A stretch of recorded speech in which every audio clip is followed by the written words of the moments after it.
What's up, people? Welcome back to the BCMA podcast. That's the Black Clover Martial Arts podcast. It's your boy Crew Luck from Lucky's Muay Thai. This is session 2, episode 19. And in this episode, we talk about what happens when a star loses their aura. And what is aura exactly? I have an example of it, but we'll play that at the end. I know that's weird because you're probably, what's the definition? And then you're going to tell me to talk about it, but then you're not going to give me, you'll get it. This is obviously in light of the Conor McGregor downfall. But first, if you like the show, keep the like, hit the subscribe, tell a friend, pass it along. If you want to be a part of this UFC card giveaway, it's a subscriber giveaway. So subscribe, like, comment. I'll be picking a first winner at 600 subscribers. So make sure you do that, share it so other people get involved. And I have packs on packs on packs to give away.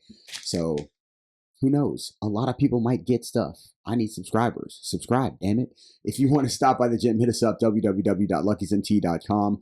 Fantastic Muay Thai program, fantastic Jiu-Jitsu program, a bunch of knuckleheads running the place, and really good vibes. So hit us up, www.luckysmt.com for Muay Thai, Jiu-Jitsu, and a great time. All right, so let's talk about when stars lose their aura. And we've seen this throughout the MMA sphere, especially the UFC, because it was so big. It's such a big organization that you've gotten to see stars rise and fall rather quickly. Because also fighting in the UFC is very limited as far as time. You're not going to have a long career. Most people, the average is probably like 5 years, something like that, maybe less. But we've seen huge rises in popularity and people going enormously big and then falling off. Some people navigate it in a way that it works out for them in the end. Ronda Rousey being one, because at the end of her career, suffering those two knockouts to Holly Holm and Amanda Nunes, people were not high on Ronda Rousey. And then WWE stint, I think they weren't high on her after that either. But she managed it well. She used family, she used the fact that she's trying to be a family woman, and she has always had a fan base that loves her regardless of the things that she may say. And she sort of reinvented herself this next time around, which was great for her. She was able to talk about, motivating people and, doing this thing, like, just in a way that people were open to accepting her back. Even though there were still people talking lots of shit about her, they were accepting to open her back. But a lot of times people fall out of favor and they never, ever get back. Conor may be one of those. But we've seen it with BJ Penn, who was a major star. He left the UFC because they wouldn't let him fight at heavyweight or something to that effect. He wanted to fight more weight classes, and they were like, brother, what are you doing? And he was like, all right, I'm out. I think he went and fought in Pride or K1, whatever. He fought other organizations. He fought Machida at heavyweight. And then he came back to UFC and went on a crazy, crazy run. And then he just fell off. Didn't want to train as much or as hard. Whatever the case may be, it seemed to be some out of cage things, fighting in the streets, getting knocked out. And then at one point, I'm almost positive, because I'm a moron, I didn't check this before, but he fought Nate Diaz. I think it was the Nate Diaz fight. And I was so hurt by it because he showed up in some weird stance, looking like a stick figure of some sort, like it was like this. And Nate Diaz beat the shit out of him. And I was the biggest BJ Penn fan, also a Nick Diaz fan. So I've seen him and Nate both fight. It was a lot. It got ugly. And then after that, just out of cage incident. And it just starts to pile on. And whatever thing that they had before that, those moments, it just starts to dissipate. You want to see the people that are big stars in your heart and big stars out there doing great things sort of walk off into the sunset and have a great retirement. You get to see them come back later and later, say hello to the fans or whatever it is, Hall of Fame. I don't know, but you never want to hear about their downfall outside of the cage because it's ugly sometimes. But there's a lot of in the cage stuff. Anderson Silva looked like he got bored after 12 title defenses. There's 12, I think. Leaning his head back, KO. And you just feel like the air has left the building. Jose Aldo held that featherweight title for 10 years. Conor cracked him. Aura dissipates.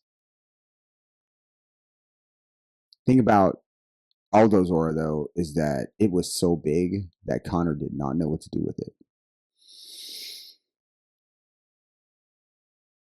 This man came in, did his best job, jumping kick, busted knee. After 5 years of drunkenness, drug use, allegedly and proven in court, assaulting women physically, sexually.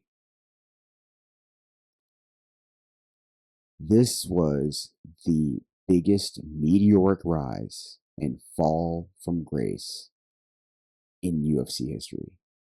And it may rank up there really high in sports history. I mean, this man signed with the UFC in April 6, 2013. He fought Floyd Mayweather August of 2017. This is under 4 years. This man not only made it to the top of his MMA world, he was fighting, at the time, the best boxer of all time, making 100, 200, 300, whatever millions of dollars they were making for this fight. This happened within 4 years. And the fall off, I don't want to say phenomenal, but like phenomenally insane. Once you start giving in to all of it, like he just gave up. He was like, I'm not going to say no to anything.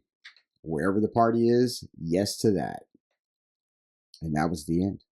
He said something about alcohol in his garage. He said something about, being here, promoting that, drinking that, partying there, going there. And I guess he wants to put it out there. I don't know if he's trying to get sympathy from people, but people don't feel sympathy because they saw you having a blast ass time, fucking pumping your arms and all kind of shit at every party and drinking and punching old men in the face. We've seen it all. So whatever that thing is, but that's the thing.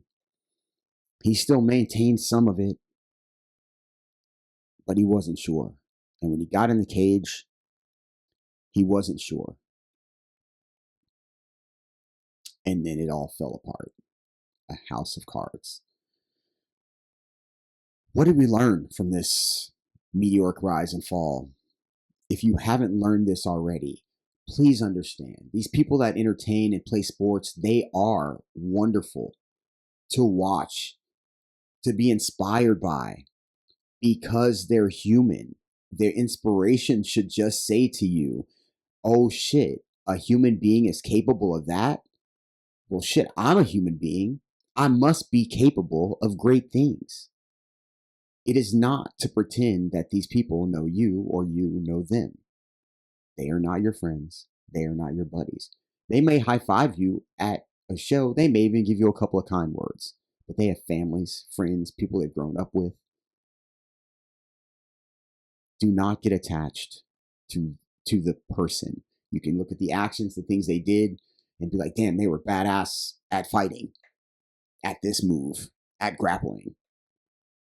But outside of the arena, the training room, and maybe even inside the training room, they may be pieces of shit. You can't pretend to know them. What this only proves is that if you work hard, you can achieve your goals. Right? You can. If you push, you can. You can see other people do it. You know you can do it. With a little bit of luck, you can exceed all of that because there's a little bit of luck involved with this.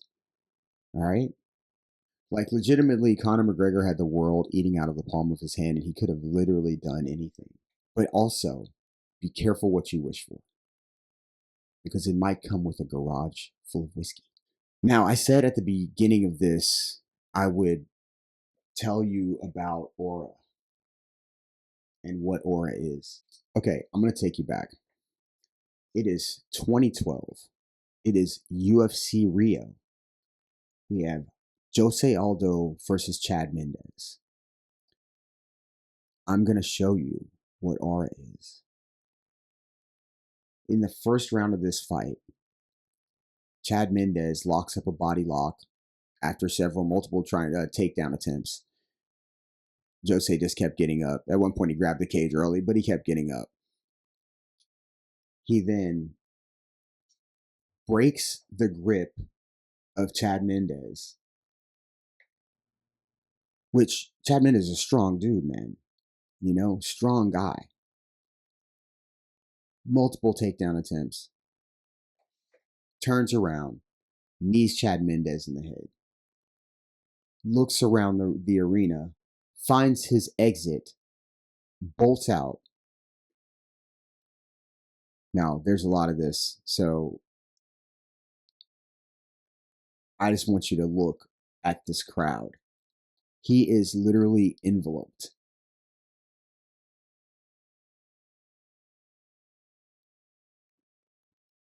He runs out to the crowd. He is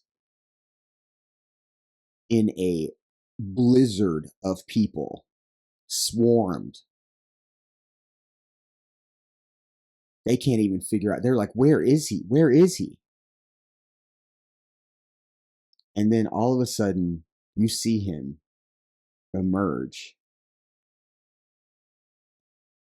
And up he goes, arms up, and listen. A scene like we've never witnessed before. That is Aura.